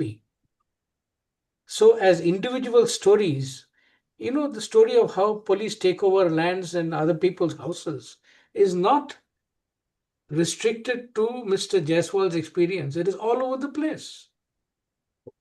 So by making it individual stories, you actually universalizing it. There is more identification with the problem. Okay sir, thank you. நான் என்னன்னா, இந்த மாதிரி நான் கேட்ட கேள்விக்கு சாதகமான சில புத்தகங்கள் போன 2 வருடங்களுக்கு முன்னாடி கூட நாங்க தங்க மகன் இந்த ஜெய் அலுகாஸோட ஒரு பயோகிராஃபி தான் பேசணும். அது வந்து எழுத்தாக்கம் பண்ணது வேற. ஆனா அவர் சொல்ல சொல்ல கேட்டு அவரு தன்னிலையாக சொன்ன மாதிரி தான் அது பதிவு. இன்னொரு நல்ல மிகச்சிறந்த உதாரணம் வர்கீஸ் குரியனுடைய ஐ டு ஹேட் எ ட்ரீம் அப்படின்ற ஒரு புத்தகம். அது வந்து ஒரு எழுத்தாக்கம் வந்து வேற ஒருத்தர் தான். ஆனா ஒரு ஆட்டோபயோகிராபி ஸ்டைல் தான் அது போயிட்டு இருக்கு சார். நீங்க அது தேர்ந்த பத்திரிகையாளர், நான் உங்களுக்கு சொல்ல வேண்டியதில்லை. நன்றி கலந்துகிட்டதுக்கு, மிக மகிழ்ச்சி. அதுக்கு அடுத்து இந்த நூலை ஒரு நேரடியாக தமிழில் எழுதப்பட்ட ஒரு நூலுக்கு இணையான ஒரு மொழிபெயர்ப்பு செய்திருக்கக்கூடிய குமரேசன் என்று அறியப்படுகிற ஈசன் அவர்கள் ஒரு உதாரணத்துக்கு ஒரு 3 லைன் அரை மணி நேரத்தில் அந்த முன்னாள் ராணுவத்தினர் அனுப்பின் அலுவலகத்திற்கே வந்துவிட்டார். அவர் முழு சீருடையில் இருந்தார். படையணி அடையாளங்கள், வண்ணங்கள், தலையணி எல்லாம். எவ்வளவு அற்புதம் பாருங்க. படையணி அடையாளங்கள்னா அந்த பேட்ஜ் போல, தலையணின்றது தொப்பி. இதை நம்ம யார் மொழிபெயர்த்திருந்தாலும் பேட்ஜி தொப்பின்ட்டு போயிட்டே இருந்திருப்பாங்க. இவர் எவ்வளவு ஒரு அருமையான கலைச்சொல்லை பயன்படுத்தியிருக்கிறார். அநேகமா இந்த படையணி அடையாளம்ன்றதெல்லாம் இங்கதான் முதல்ல ஒரு இந்த சொல் புழங்கிருக்கோன்னு கூட நினைக்கிறேன். சார், நீங்க செஞ்சிருக்கிறது மிகப்பெரிய பணி. நம்ம ஏற்கனவே அந்த புத்தகத்துக்கு பேசியிருக்கோம். உங்களுடைய அனுபவங்களை சொல்லலாம் சார். குமரேசன் சார் வருங்க. எல்லோருக்கும் வணக்கம். இப்படி சிறப்பான நிகழ்ச்சியை ஏற்பாடு செய்து அதில் பங்கேற்கும் வாய்ப்பையும் தந்தமைக்கு தகடூர் புத்தக பேரவை நிர்வாகிகள் அனைவருக்கும் நன்றியை தெரிவித்துக் கொள்கிறேன். முதற்கண் ஐயா அனுப் ஜெய்ஸ்வால் அவர்களோடு காவல்துறையின் தலைமை அலுவலகத்திலே ஒரு 2 ஆண்டு காலம் பணிபுரியும் வாய்ப்பை பெற்றேன். அப்போது அவர் வந்து இன்ஸ்பெக்டர் ஜெனரல் நிர்வாக பொறுப்பில் இருந்தார். நான் நேர்முக உதவியாளராக இருந்தேன் அவரிடம். அவர் 2005, 2007 ஆண்டு 2 ஆண்டுகள் நாங்கள் பணிபுரிந்தோம். 2007 நான் பணி நிறைவு பெற்றுவிட்டேன். அதன் பிறகு நாங்கள் சந்திக்கும் வாய்ப்பு கிடைக்கவில்லை. ஐயா அவர்கள் பல்வேறு பதவிகளிலே பதவி உயர்வு பெற்று பல பதவிகளை வைத்து இறுதியாக 2015 ஆண்டு அவர் பணி நிறைவு பெற்றார்கள். 2022 ஆண்டிலே அனுப் ஜெய்ஸ்வால் ஐயா அவர்களும் சுதர்சன் அவர்களும் முதல் தொகுப்பை தயாரித்த போது அதை தமிழிலே மொழிபெயர்க்க வேண்டும் என்று அவர்கள் எண்ணிய போது ஐயா அவர்களுக்கு என் நினைவு வந்ததே ஒரு பெரிய விஷயம் என்று நான் கருதுகிறேன். ஏதோ அவர் மனதிலே ஒரு மூலையிலே நான் இடம்பெற்றிருந்தேன். எனவே அவர் எனக்கு அந்த வாய்ப்பை தந்தார். அதை தொடர்ந்து சுதர்சன் ஐயா அவர்களின் 3 புத்தகங்களை நான் மொழிபெயர்த்தேன். 2 அனுப் ஜெய்ஸ்வால் அவர்களுடைய அனுபவ தொகுப்பு, 1 வந்து மற்றொரு வழக்கு பற்றியது. இந்த புத்தகத்தை வாசிப்பவர்களுக்கு 2 அனுபவங்கள் நிச்சயமாக கிடைக்கும் என்று நான் உறுதியாக நம்புகிறேன். ஒன்று, இப்படி ஒரு மனிதன் இருக்க முடியுமா, இப்படி ஒரு காவல்துறை அதிகாரியை நாம் பார்க்க முடியுமா நிஜ வாழ்க்கையில என்ற ஒரு அதிசயம் நிச்சயமாக எல்லோருக்கும் தோன்றும். உதாரணமாக சொல்ல வேண்டும் என்றால், முதல் தொகுப்பிலே ஒரு கதை வருகிறது. அதற்கு பேரே வந்து மீன் குழம்பும் சோறும் என்று வைத்திருக்கிறோம். ஒரு பெண்ணை சந்திக்கிறார் அனுப் ஜெய்ஸ்வால் அவர்கள். அவள் வந்து ஒரு குற்றவாளியின் மனைவி. அவள் வந்து ரொம்ப நோய்வாய்ப்பட்டு சாகும் நிலையில இருக்கிறாள். அந்த குற்றவாளி அவளிடம் கெஞ்சுக்கிறான், ஐயா நான் குற்றவாளி தான், நான் குற்றத்தை ஒத்துக்கிறேன், நீங்க நான் பல முறை ஜெயிலுக்கு அனுப்பியிருக்கீங்க, திரும்ப அனுப்புங்க, நான் வந்து 4 நாள் அவகாசம் மட்டும் கொடுங்க, நான் மனைவி இறந்துடும் நிச்சயம். அவளுக்கு கேட்கிறாரு. அப்ப ஜெய்ஸ்வால் சொல்றாரு, இல்ல நீங்க வந்து குற்றம் புரிஞ்சிருக்கீங்க, உங்களை வந்து விட்டா அது தவறான முன்னுதாரணம் ஆகும். ஆனா நீங்க கவலைப்படாம போங்க, உங்க மனைவியை நாங்க சாக விட மாட்டோம் அப்படின்னு சொல்லி அந்த பெண்ணுக்கு அவர் வந்து சிகிச்சை அளித்து அந்த பெண்ணை வந்து காப்பாற்றுகிறார். இப்படி ஒரு அணுகுமுறையை நான் வந்து காவல்துறையிலே 35 ஆண்டு காலம் பணியாற்றுவேன். இப்படி ஒரு அணுகுமுறையை எந்த ஒரு காவல்துறை அதிகாரியும் எடுப்பார்களா என்பது மிக ஒரு அதிசயமான ஒரு விஷயம். அப்படிப்பட்ட ஒரு மனிதாபிமானியாக அவர் வாழ்நாள் முழுவதும் இருந்திருக்கிறார். அந்த பெண்மணி வந்து இவர் வந்து தன்னுடைய மகனாகவே பாவிக்கிறாங்க. அனுப் ஜெய்ஸ்வால் அவர்கள் ஐயா அங்கிருந்தெல்லாம் பல்வேறு மாவட்டங்களுக்கு எல்லாம் மாறி போய் இறுதியாக ஐபிக்கு போயிட்டாரு. அங்க ஒரு 14 இயர்ஸ் இருக்காரு. ஐபியில இருக்கும்போது ஒரு நாள் திரும்பி வராரு தூத்துக்குடிக்கு. அப்ப அந்த ஐயா வந்து ஸ்பிக் கெஸ்ட் ஹவுஸ்ல தங்கியிருக்காங்க. அந்த அம்மா வந்து அவருக்கு சாப்பாடு கொண்டு வராங்க. அவங்க வந்து மீனவ பெண்மணி. மீனவ பெண்மணினா மீன் நல்லா சமைப்பாங்கன்னு நல்லா தெரியும் உங்களுக்கு. அவங்க ஸ்பிக் கெஸ்ட் ஹவுஸ் வாயில நின்றுட்டு ஐயாவுக்கு தகவல் அனுப்புறாங்க, இந்த மாதிரி வந்திருக்காங்க உங்களை பார்க்க அப்படின்னு. அவர் என்ன யார் வந்திருக்காங்க பார்க்கன்னு வெளியே வராரு. கடுமையான வெயில் நேரம். கேட்டுக்கு வர்றாரு. கேட்ல இருந்தா இந்த மாதிரி கேட்கிறாங்க, என்னம்மான்னு கேட்கிறாரு. நான் உங்களுக்கு சாப்பாடு கொண்டு வந்திருக்கேன். சரி என்கிட்ட கொடுங்க, நான் சாப்பிட்டுக்கிறேன். இல்ல நீங்க சரியா சாப்பிட மாட்டீங்க, நீங்க எங்கேயே உட்காந்து சாப்பிடுங்க அப்படின்றாரு. அங்கே வந்து வாசல்லையே உட்கார்ந்து அந்த சாப்பிடுறாரு. அப்போ வந்து எழுதுறாரு, தன் வாழ்க்கையின் கடைசி சாப்பிட்டை சாப்பிடும் போல ஆர்வமா ஈடுபாட்டோட சாப்பிட்டாரு. ஸோ அப்படிப்பட்ட ஒரு எளிமையான பெண் அவர் அணுகும்போது ஒரு தாயின் நிலையிலே அவருடைய நிலைக்கு இறங்கி வந்து கொஞ்சம் கூட கௌரவம் பார்க்காம ஒரு ஐபிஎஸ் ஆஃபீஸர்னோ ஒரு எந்த ஒரு நிலைப்பாட்டையும் பார்க்காம இறங்கி வந்து அவர் வந்து சாப்பாடை சாப்பிட்றாரு. அடுத்த ஒரு நிலைக்கு பார்த்தீங்கன்னா 2வது புத்தகத்துல அந்த இது வந்து சீஃப் செக்ரட்டரி ரூம்ல அவரை கூப்பிட்டு ஒரு விசாரணை நடத்துறாங்க. நாங்கள் ஒருத்தரை கைது பண்ண சொன்னோமே, ஏன் நீங்க கைது பண்ணலன்னு கேட்குறாங்க. அப்போ ஐயா அந்த புகார்ல ஒன்றும் சப்ஸ்டான்ஸ் இல்லை, நான் என்னுடைய சீனியர் அதிகாரி ஒருத்தரை அனுப்பி நான் விசாரிச்சுட்டேன், அந்த புகார் அளித்தவரை வந்து எனக்கு ஒண்ணுமே தெரியாதுங்க, என்கிட்ட ஒரு ஒயிட் பேப்பர்ல கையெழுத்து போட சொல்லி கட்டாயப்படுத்தினாங்க, நான் கையெழுத்து போட்டேன் அப்படின்னு சொல்றாரு. இப்படி ஒரு புகார் வச்சுட்டு எப்படி சார் அவரை அரெஸ்ட் பண்ண முடியும் அப்படின்னு கேட்குறாங்க. அப்ப யார் சீஃப் செக்ரட்டரி கேட்குறாரு. உங்களுக்கு தெரியும் சீஃப் செக்ரட்டரினா is equivalent to chief minister on the official side இல்லைங்களா. ஆனா அவருக்கு கொஞ்சம் கூட அவரு பயமோ அல்லது வந்து எந்த தயக்கமோ எந்த விதமான விளைவுகளை பற்ற கவலையோ இல்லாம மிக நேர்மையாக சொல்றாரு. நீங்க என்ன நீங்க பயப்படுறீங்களா அவரை கைது பண்றதுக்கு? அனுப்பு சொல்றேன், ஆமாங்க நான் பயப்படுறேன். அப்படியா, நீங்க யாருக்குமே பயப்பட மாட்டீங்கன்னு சொன்னாங்களே. ஆமாங்க, நான் நீங்க கைது பண்ண சொன்ன வைகுண்டராஜன் பயப்படல, எனக்கு மேல ஒரு வைகுண்டராஜன் இருக்காரு, அவருக்கு தான் நான் பயப்படுறேன். ஏன்னா அவருடைய கோபத்துக்கு ஆளானா நான் வந்து என்ன ஃபேஸ் பண்ணுவேன்னு எனக்கே தெரியாது. ஸோ இதனுடைய விளைவு தெரியுமா உங்களுக்கு? தெரியும், நீங்க என்ன மாத்திடுவீங்க அவ்வளவுதானே, சரி மாத்திருங்க. ஸோ இந்த மாதிரி ஒரு அணுகுமுறை எளிய மக்கள்கிட்ட அவர்கள் நிலைக்கு இறங்கி வந்து அவர்களோடு பழகிற, அவர்களுக்கு உதவிகள் செய்கிற பல பேருடைய உயிர்களை அவர் காப்பாத்திருக்காரு. ஒரு அதிசயமான விஷயம். இப்படி நான் சொன்ன மாதிரி இப்படி ஒரு மனிதன் இருக்க முடியுமா என்ற உணர்வு உங்களுக்கு நிச்சயமாக தோன்று இந்த நூல்களை நீங்க படித்தா. அடுத்தது வந்து இன்னொரு முக்கியமான இந்த நூல்களில் கிடைக்கக்கூடிய ஒரு பயன் வந்து, நாம நினைக்கிறோம் நாம செய்யறோம் கெட்டது செய்யறோம், இதெல்லாம் யாரு கவனிக்கிறாங்க? யாரும் கவனிக்கிறது இல்லை. இது எங்க இது இதுக்கெல்லாம் ஒண்ணு கவலைப்பட்டு நினைக்காது தவறு. நாம செய்கிற ஒவ்வொரு நல்லதும் ஒவ்வொரு தீமையும் எங்கோ ஒரு இடத்துல பதிவாகுது, அதன் பயன்கள் உங்களுக்கு நிச்சயமாக திரும்பி வருதுங்கிற நம்பிக்கையை இந்த புத்தகம் கொடுக்குதுன்னு நான் நம்புறேன். அதாவது நீங்க நல்லது செஞ்சா நிச்சயமா உங்களுக்கு நல்லது வரும். இவ்வளவு சோதனைகள் வருது அவருக்கு, நீங்க இங்க இருக்காதீங்க போயிடுங்க அப்படிங்கிறாங்க. ஆனா எங்க இருந்தா ஒரு உதவி வருது, திரும்ப அவருக்கு ஒரு நல்ல பொறுப்பு கொடுக்கப்படுது, அதுல அவர் சாதிக்கிறார். ஸோ இந்த 2 விஷயங்களை நான் இந்த புத்தகங்களில் சிறப்பாக பார்க்கிறேன். இந்த வாய்ப்புக்கு நன்றி, வணக்கம். நன்றி சார், மிக சிறப்பு. அடுத்து இந்த நூலின் கதாநாயகன் என்ற சொல்லை அவர் நிச்சயம் விரும்புவதில்லை. இருந்தாலும் கூட இந்த நூலில் திரும்ப அவருடைய பணியாளர்கள் சாகசங்கள் தான் பேசப்பட்டிருக்கிறது. அனுப் ஜெய்ஸ்வால் அவர்கள் உத்தரப்பிரதேச மாநிலத்தை சேர்ந்தவர். 1980ஆம் ஆண்டு தமிழ்நாடு கேடர் ஐஏஎஸ் ஆபீசராக இங்கே பணிக்கு வந்து 2015ஆம் ஆண்டு டிஜிபி நிலையில் பணி ஓய்வு பெற்றவர். இதற்கிடையே மத்திய அரசு பணியாக ஐபியில் ஒரு 10-11 ஆண்டுகள்.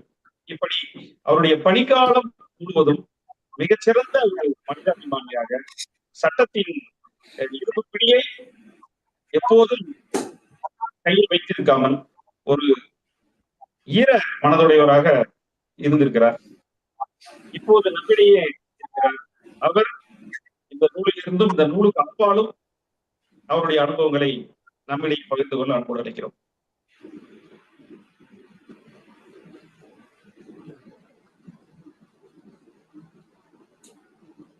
Anup sir, please.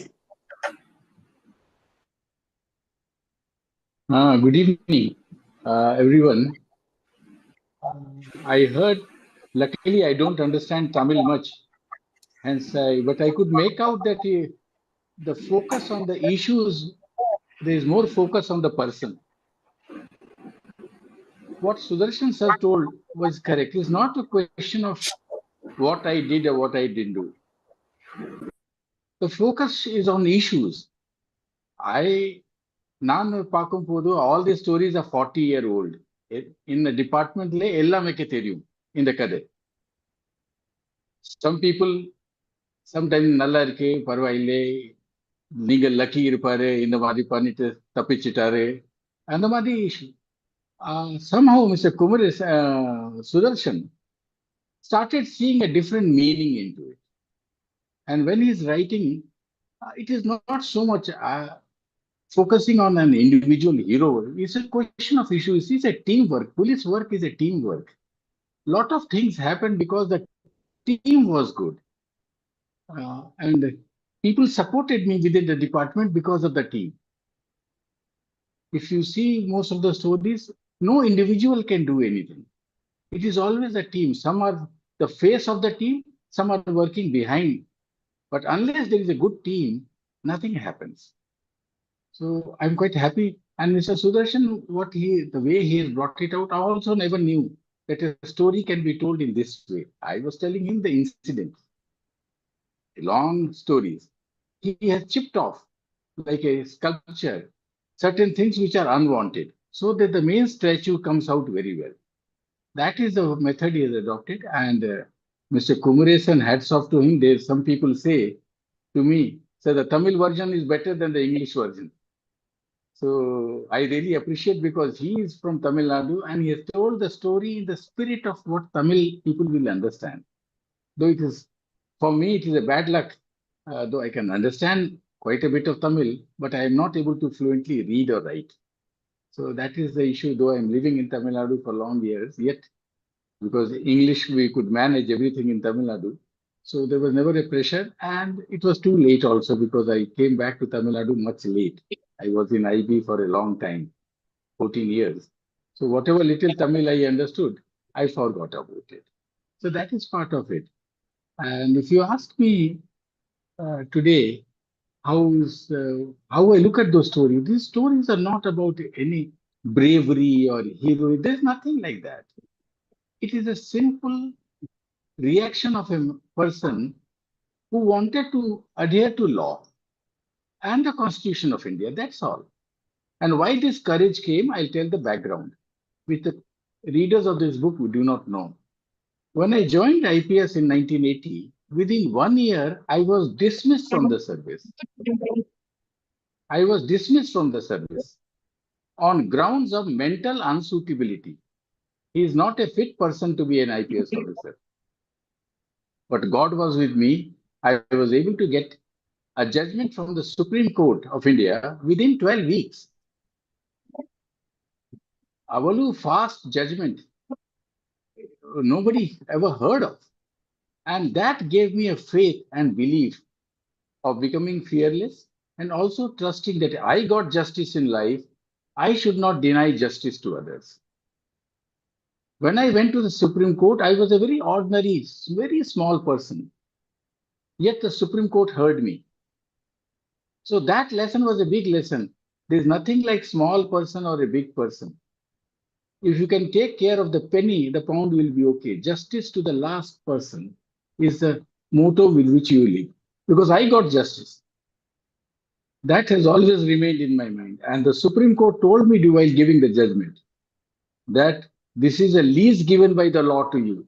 You shall remain loyal only to the law of the land and the Constitution of India. You are not to be a servant of any person, party, or even government. You are not a government servant. You are a public servant. These things got into my head very clearly. And God was kind. That's why my granddaughter, often when she reads the story, she will tell, Tata, ningal rumba lucky. I said, not lucky. God, there's always other forces. There are people, team who are helping you. It is not a question of a single person doing anything. There are a lot of my people, even Mr. Kumaresan, who worked with me for a few years, how he supported me with his experience, knowledge, and made me bold to write certain things which normally I will not write. So these are and Sudarshan has got a style, a flair of making even the uninteresting aspect of life interesting. So that is the flair of a writer. With that, I thank everyone.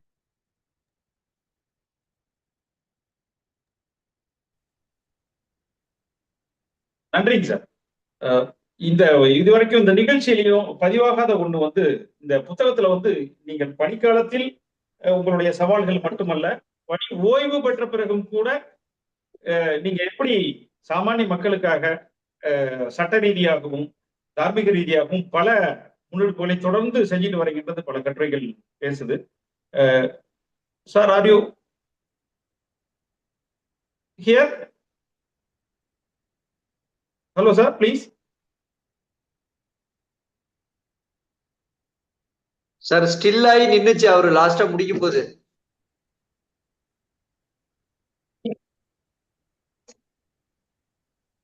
Hello, sir.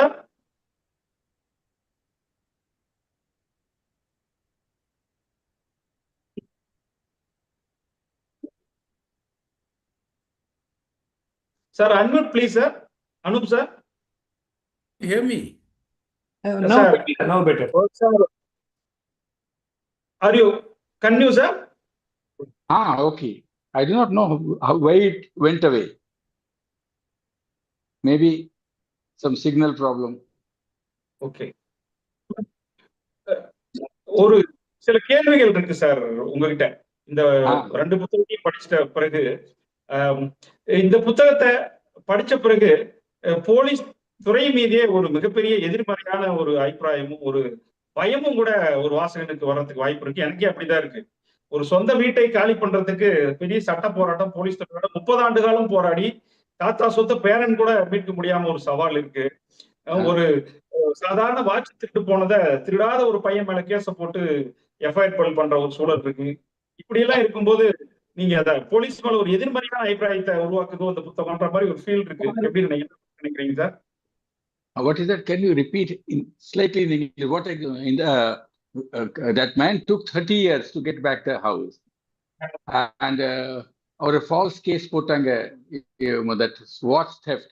உடனே FIR போட்டு அவருக்கு arrest பண்ண போறாங்க. But what is the question? Sir, the question is actually the way you narrated, it is actually frightening to see how far police can twist things. The recent murder of the person called Ajit, who are falsely implicated in a theft. You were giving the story of a wristwatch where it was lost in the person supervisor just slipped it beneath the table, but made a false case, and the inspector already filed a FIR. These things make us be afraid of the police, sir, sometimes. That's what you are saying. Not only you are afraid of the police, I am afraid of the police. It's not that. I was also dismissed by the police officers within So 1 year of the narrated you narrated that in the previous book. So I am also, and that is because the police has to be free of the pressures. See, the criminal justice system has to be an independent system. If you see the police, they are by law free, but in actual practice, day to day, they are only looking up to their higher ups. Enna solvanga adha pandren. Enna solvanga adha pandren. That is a misfortune for a society. It is a misfortune. And that's why so many wrong things keep happening. Then the judiciary that doesn't respond at all to, it takes years and years. You go to the judge. I will give one example. I bought a piece of land in Manimuttar. 3 acre nilam vaangiten. In 2004, it bought only for 85,000 rupees. It's a rocky land. In 2006, the seller put a case on me that I have only sold the land, not the pare, not the maram, not the thing, nothing. I know. And that case went up to High Court, and the last judgment came in 2024. 20 years the case ran. 85,000 rupees property, the case ran for 20 years. Okay. So what do you say? The whole society is responsible, not this department, that department. We are all responsible for this. Exactly. So you said it very well. These servants should know they are not servants of the executive or the government. They should understand they are public servants. You Public said servant. You said it very well. That is the, and I got the judgment from Supreme Court. I was terrorized by the police. I was dismissed for nothing. Dismissal is not an ordinary thing. I can laugh today. But imagine the day when you are dismissed from the service and you want to know any reason. Why do you ask reason? No reason. You are found unsuitable. That's all. So one has to be very. Thank you. Thank you. in your all books, you frankly quote the names of the politicians and higher officials also. Anybody read these lines in your book? Any reaction? No, From no, that side? surprisingly, no. There's a reason. I'm not writing with vengeance against anyone. It's a passing name. They are all, see, many of the officers are victims of the system. It is not that. You see the first story which Sudarshan has written in this book about how DGP and others were, they're all caught into the system. They are not made, you can see from their behavior, they are not independent, and they have, by knowingly or unknowingly, given up their independence to the system. So that's why nobody till now, even all these books, both the books are available in the police training college in big numbers. I went, luckily, 2 weeks back, I told Sudarshan, I was taken aback. Full row of the books in the police academy is only these books. 25 books, Kutramum Karunayum, 25 books, Kutramum Anidiyum, and 10 books, Tutikurin. Angeli. I told the director of the academy, why are you keeping these books? Somebody may find fault because there is a lot of spoken against politicians. He said, no, sir, you have not spoken against this politician or that. It's a political system he was talking about. From MGR time to modern time, all this has been covered. And all political parties are in the same boat. So nobody finds fault. I'm lucky that way. Okay. So sorry to interrupt. Please. My name is Chitra. So I just wanted to have a quick question. Like you said, like, is there a contradiction between saying that public servant, but actually your payroll, your employment, your promotion, everything is based on where you are accountable, right? And when this discussion was going on, I was searching the AI. So it was saying that police system in India is accountable for the legislature. That is like basically chief minister or whoever, in the government. So this contradiction put the perception of how a police has to be. I mean, the public views the police and what is actually happening. This is a big thing, right? Because though we call it as like public servant, but your entire employment, your livelihood is dependent on where you're accountable. So this is that is a myth we are living in. I give an example. I'm an IPS officer. I have got every badge. Few officers, suppose, refuse to and go by the law. Nobody will touch you. There's nothing to touch you. I was touched right in the beginning of my service. The Supreme Court came to my rescue. After that, I don't think anybody has been ever punished for his honesty. In my entire career, I am not the only person. There are a lot of unsung heroes. And such big heroes whom I go and respect. I can even name one person here. He's a retired DSP Parth Sarthi. If I tell his stories, it looks unbelievable. But he came out of the service, retired with very head high. But main thing is there's nothing to quarrel about it. I do my job. I will never tell a senior man, my boss or someone as he's called, now Pana Martin. I will only say Pana Mudiyade. There's a difference between Pana Martin and Pana Mudiyade. Pana Mudiyade is my helplessness because I'm bound by law. Pana Martin, I am the boss. If I feel like, I'll do it. If I don't feel like, I don't do it. My question is simple. I don't have choice. Many times I've been asked to do wrong things. My simple reply would be, Pana Mudiyade. Even Isan told the story about Vaikuntarajan, which is well known. It came out in the media and all that. The same story was same. They said, are you afraid of Vaikuntarajan? Why don't you arrest him? There was no ground to arrest him. So I said, no, I'm not afraid of this Vaikuntarajan, but I'm afraid of that Vaikuntarajan above my head. The fear of God. Yeah. Okay. That's very comforting to hear. Okay. That's very comforting to hear. Yeah. It's a myth created in the public that you are dependent on the government. They'll throw you out. They'll harm you. Nothing like that. They are also human beings. You are also a human being. If there are 10 people against you for not doing a thing, there are 10 people standing for you. After all, these stories got published. You are all doing a function, this reviewing it. It is after 40 years these stories are getting reviewed. 40 years is my lifetime. Sure. Thank you, sir. Thank you very much. At least it's very comforting to hear that it's not so. And I was a little bit scared, like when I heard journalist Sudarshan sir was saying, it's a systematic problem. So I was like, there is no hope to change. But after hearing you, I'm feeling really much better. And thanks for that, because as you said, the government can change every 5 years based on election, but you people are very important for the public. Thank you very much, sir, for your service. Thank you. நண்பர்கள் வேற யாராவது பேச விரும்புனீங்கன்னா unmute பண்ணிட்டு கேட்கலாம். நேரமும் கடந்துட்டோம்.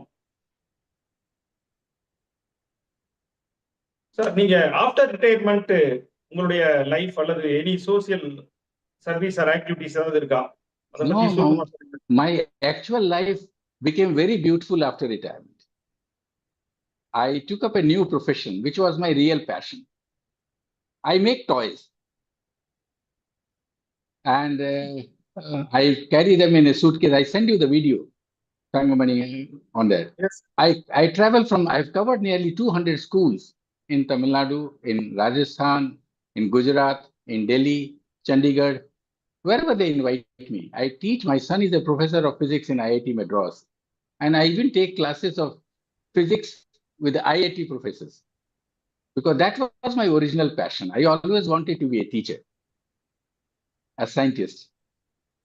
Luck or bad luck or good luck, whatever you may call it, I became a policeman. I left a very good career. I was in the Air Force. I was to become a fighter pilot. I resigned to become a teacher. So once I retired, I got back to it. And I keep getting invitations from various schools. I go there and don't speak much. Through the toys, I teach them various concepts of science, because what I call science by experience, not by books. You experience the science. So that is life has been more interesting. And then I've got 2 grandchildren to keep me busy. Okay, sir. Thank you. We really Okay, sir. One question. Please. Sir, I could not hear your lecture because I had joined very late. Because you said that you have got a passion for physics. I would like to ask you a question about the sun. Sun. So the nucleus of sun is having some millions of degrees centigrade, but the radiance is more than that temperature peripherally. It is against thermodynamics rule. That is what no, I'll tell you. It was a long time it was misunderstood why the sun, the thermodynamic rule will not allow the nuclear fusion the way it takes place in the sun. The final answer came only through what is called quantum tunneling. It's a quantum effect which is taking place, which is making certain fusion taking place across what you call energy barriers. And quantum tunneling is a phenomena now very often used today in many of the, even in your computers, where you are able to flow across an energy barrier, even though the energy barrier is much higher than the energy of the electron which is going across it, yet a large number will get reflected, but certain of them will tunnel through. It is called quantum tunneling. And many of the sun's phenomena, which was initially misunderstood or not understood or faintly understood, largely it is being understood now under. That's why we are talking about cold fusions now. That is possible to have a cold fusion. Anyway, that is beside the point. There'll be more experts on it to speak. I have a question. அதாவது இந்த ஆதிமுதல்வன் அவர்கிட்ட கேட்க வேண்டிய கேள்வி. அவர் என்ன சொன்னாரு, அந்த DSP Hema அவங்க ஃபைல்ல குறைவாக மதிப்பிட்டது அவங்களுக்கு தெரிஞ்சிருச்சு. எப்படி தெரிஞ்சது? அந்த மதிப்பீட்டு, ஒரு நிமிஷம், ஐ வில் ஃபினிஷ். மதிப்பீட்டு ஃபைல் கான்ஃபிடென்ஷியல், அது வெளியிருந்து வராது. அது ஆபீசர்கிட்டே தான் இருக்கும். அவருடைய சேஃப்ல இருக்கும். அதுல இந்த ஆபீசர் குறைவா மதிப்பிட்டது ஹேமாவுக்கு எப்படி தெரிஞ்சது? Hemant, because whenever there is an adverse entry for an officer in his ACR, that is communicated to that officer. Okay. Yeah, that was not told. She reacted after she received the communication. Okay, I understand. That's a very good question. I wanted you to say some words, Theodore. Thanks for at least making us hear your voice. You want to ask something? No, I wanted to know about from Kumaresan about the issue of translating. What were the issues that he faced? Challenges here. Yeah. Kumaresan சொல்றீங்களா எவ்வளவு டிஃபிகல்ட்டா இருந்தது translation? He is not there. ஒரு இல்லன்னு நினைக்கிறேன். இன்னொன்னு நான் சொல்ல விரும்புறேன். நிறைய இல்ல சில குமரேசன் லைன்ல வராரு. குமரேசன் லைன்ல வராரு.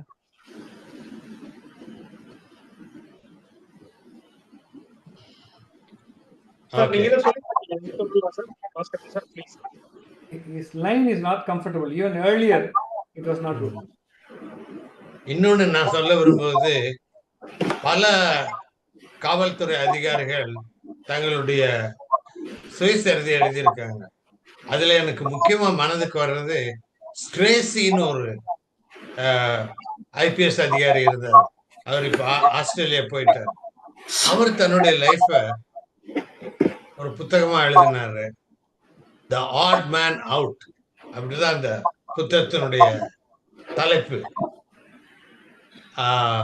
Sorry, the odd man in. ஏன்னா அந்த சமயத்துல 50ஸ்ல த ஆட் மேன் அவுட்னு ஒரு ஹாலிவுட் படம் வந்தது. இவர் அந்த படத்துல இருந்து இன்ஸ்பிரேஷன் ஆகி அந்த டைட்டில் அதுல இந்த மாதிரி நிறைய கேசஸ் அவர் வந்து கொடுக்குறாரு. அவருடைய பார்வையும் தர்றாரு. ஆனா இதுல என்னன்னா, இந்த புத்தகம் எழுதுறவங்க எல்லாமே தங்களை உயர்த்தி எழுதிக்குவாங்க. இது வந்து போலீஸ் மட்டும் இல்ல, எல்லா அரசாங்க அதிகாரிகளும் அவங்க வந்து நிறைய பேர் சுயசரிதை எழுதுறாங்க. அதுல பார்த்தா தான் தான் பெரிய ஆளு அப்படின்னு எழுதுவாங்க. அதை நம்ம கொஞ்சம் ஞாபகம் வச்சு கிரிட்டிக்கலாவே இருக்காது.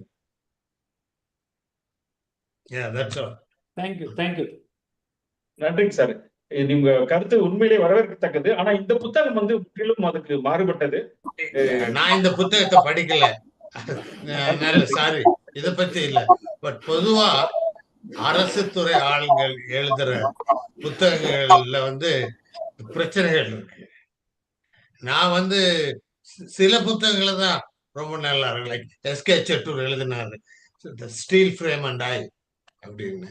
அந்த மாதிரி புத்தகங்கள் வந்து நம்மளுக்கு அந்த சிஸ்டம்ன்ற வார்த்தையை பயன்படுத்தினீங்க. அது என்னன்னு எனக்கு தெரியல. என்ன அது சிஸ்டம்? அதை வந்து நம்ம வந்து அதுக்கு கான்ட்ரிபியூட் பண்ணணும். நம்மளும் அதுல பார்ட் ஆஃப் இட். அதை ஒத்துக்க மாட்டாங்க. அந்த சுயசரிதை எழுதுற அரசாங்க அதிகாரிகள் சிஸ்டம் தான் மோசம், தான் கிளீன் அப்படின்னு எழுதுவாங்க. இது ஒரு எப்போ அடிக்கடி வர நிலைப்பாடு. நன்றிங்க சார். நன்றி உங்கள் பங்கேற்புக்கும் உங்க கருத்தை பதிவு செய்ததற்கும் மிக்க நன்றி. ரொம்பவே கடந்துட்டோம். பரவாயில்ல, நல்ல உரையாடல். அடுத்த வாரத்துக்கான அதுல ஒரு நிமிஷம் ஒரு நிமிடம் அவரு சொன்னாரு, தேவடோர் பாஸ்கரன் அவரு சொன்னாரு இந்த சிஸ்டம் மோசம்னு எல்லாம் சொல்றாங்கன்னு. அது உண்மை. எப்படின்னா டாக்டர் வசந்தா கந்தசாமின்னு சொல்லிட்டு professor of maths in IIT, அவங்களுக்கு ப்ரொஃபஸர் பொசிஷன் கிடைக்கலன்னு சொல்லிட்டு 20 ஆண்டு காலம் அவங்க வந்து சட்ட போராட்டம் நடத்தினாங்க. ஆனா அந்த அந்த நிறுவனத்துல அவங்க வந்து இருக்கக்கூடிய அவங்களும் அதான் சொல்றாங்க, இந்த சிஸ்டம் அப்படி இருக்குது, எங்கெங்க இடத்துல எவ்வளவு கடுப்புல போட முடியும், எந்த இடத்துல லூப் ஹோல்ஸ் எல்லாம் எப்படி இதை வந்து ஒதுக்கி வைக்க முடியும், அப்படின்னு சொல்லிட்டு செய்கிறாங்க. அது வந்து கன்னியாகுமரி டு காஷ்மீர் உள்ளவங்க ஒரு குறிப்பிட்ட வகுப்பினர் இந்த வேலையை செய்கிறாங்க அப்படின்னு சொல்லி 20 ஆண்டுகளுக்கு பிறகு அவருக்கு சாதகமாக வந்து தீர்ப்பு வந்தது. அந்த நேரம் அவங்க ரிட்டையர் ஆகிட்டாங்க. இங்கே கருணாநிதி முதலமைச்சராக இருந்தவர் கூட அந்த அம்மாவுக்கு கல்பனா சாவ்லா விருது கொடுத்தாரு ஒழிய அவருக்கு 18 வருஷம் அங்கே அமைச்சர் பதவியில் இருந்தபோது அவங்க கட்சி இருந்தபோது கூட அந்த அம்மாவுக்கு வந்து ஒரு நியாயம் பண்ண முடியல. இப்போ இது எதை காமிக்குது? இந்த சிஸ்டத்தை தான் காமிக்குது. இந்த சிஸ்டத்தில் இருக்கிற ஃப்ளாஸு லூப் ஹோல்ஸு இதை தான் காமிக்குது. அது ஒரு சிறு குழுவினருடைய ஆதிக்கத்தை எப்படி அது வந்து அதுக்கு இடம் கொடுக்குது அப்படின்றத பற்றி இது இப்படி வேற எப்படி சொல்ல முடியும்? சிஸ்டத்தில் ப்ராப்ளம் இருக்கத்தான் செய்கிறது, லூப் ஹோல்ஸ் இருக்கத்தான் செய்கிறது. தனி மனிதர்கள் அதை வந்து முடிவில்லாத உரையாடல் இது. இல்ல அவர் கருத்துக்கு சொல்லிடுறேன். தனி மனிதர்கள் இதுல ஓரளவு தான் வெற்றி பெற முடியும் அப்படின்றத தியோடர் பாஸ்கரனுக்கு அனுபவத்தின் அடிப்படையில சொல்றேன். நீங்க சொல்றது சரி. ஆனா இந்த சிஸ்டம்ங்கிறத யாரு உருவாக்குறாங்க? தானாவா உருவாக்குறது? அததான் பெரியார் சொன்னாரு. கோச்சிக்காதீங்க, நம்ம நிறைய பேர் காத்திருக்காங்க. முடிக்க நம்ம 9 மணிக்கு முடிக்கணும். போங்க. புத்தகத்தை ஒட்டி நூலாசிரியரை ஒட்டி விஷயங்கள் அடுத்த போங்க. அடுத்த வாரத்துக்கான நூல் அடுத்த வாரம் தகவல் புத்தக பேரவை மாணவர்களை வாசிப்பின் பக்கம் திருப்பும் முயற்சியில் தொடர்ந்து ஈடுபட்டு வருகிறது. அரசு கலைக்கல்லூரி தர்மபுரி மாணவர்கள் பங்கேற்று அடுத்த வாரம் சில நூல்களை அறிமுகப்படுத்தி இருக்கிறார்கள். அவர்களை உற்சாகப்படுத்தும் விதமாக அனைவரும் கலந்து கொள்ள அன்போடு அழைக்கிறோம். நிறைவாக தகவல் புத்தக பேரவையின் செயலாளர் மேனாள் நாடாளுமன்ற உறுப்பினர் மருத்துவர் செந்தில் அவர்கள். ரொம்ப நன்றி தங்கமணி. முதல்ல ஆதிமூலவர்களுக்கு நன்றி. மிகச் சிறப்பாக அனுபவிச்சு நூல் அறிமுகப்படுத்துக்காக நான் நேரத்தை எடுத்துக்கொள்ள விரும்பல. Thank you mister Jaiwal. We had a wonderful evening. More than your book, your talk here was very inspiring, and actually I really enjoyed it.